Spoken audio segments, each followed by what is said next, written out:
550 million AED for one single penthouse is insane. But not really. Let me tell you why. Now, in my line of work, I end up sitting across the table from people who write checks like that. And this one specifically was in Business Bay at Bugatti Residences, and that number isn't even a one-off okay.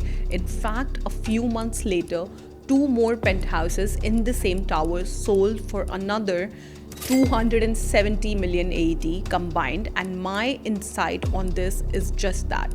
When you're actually in the room with these buyers, you realize pretty quickly that their purpose of buying a house like that was never really to buy a home in the first place.